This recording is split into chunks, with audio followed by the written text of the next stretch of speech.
Biomassa de plântulas de 4 espécies ameaçadas de extinção da Mata Atlântica em condições ambiente e de concentrações de CO2 elevado. Rico em diversidade de espécies, mas fortemente ameaçado, a Mata Atlântica é conhecida como um hotspot mundial, sendo considerada uma área prioritária para a conservação da biodiversidade.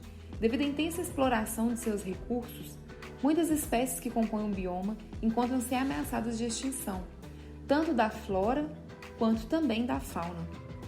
Mudanças climáticas prevêem, dentre outros fatores, um aumento nas concentrações de CO2, podendo afetar ainda mais o desenvolvimento dessas espécies. O objetivo desse trabalho foi analisar a biomassa de plântulas de Zeiera tuberculosa, Dalbergia nigra, Cedrela officinalis e Melanoxylon brauna, submetidas a diferentes concentrações de CO2, espécies essas nativas da Mata Atlântica e ameaçadas de extinção.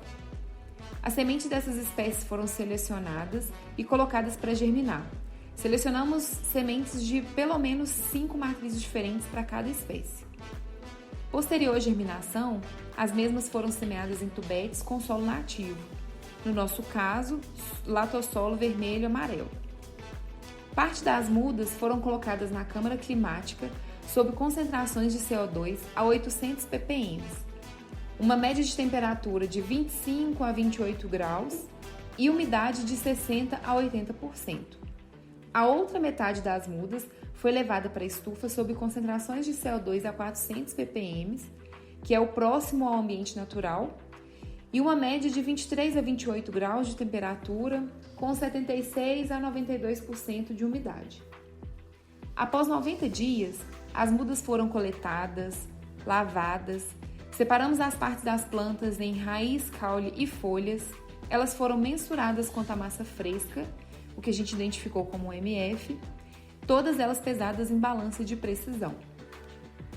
Para verificar o efeito do ambiente sobre as 3 variáveis medidas, nós utilizamos a análise de variância. Como resultado, vimos que as plântulas de Melanoxylon brauna não apresentaram diferenças significativas entre as variáveis. Possivelmente, a ausência de respostas dessas plântulas às condições testadas está relacionada à necessidade de um maior tempo de avaliação, visto que é uma espécie secundária tardia e que possui um crescimento lento. Já as plântulas de Dalbergia nigra, como vemos nos gráficos, elas apresentaram maior massa fresca tanto das folhas, dos caules quanto da raiz nas concentrações de CO2 elevado. Dessa forma, nós acreditamos que essa espécie pode ser sim favorecida por essa condição. Para mudas de Cedrela officinalis, vimos que as folhas e as raízes apresentaram uma massa fresca maior em condições de CO2 elevado, porém o caule obteve menor massa fresca nesse ambiente.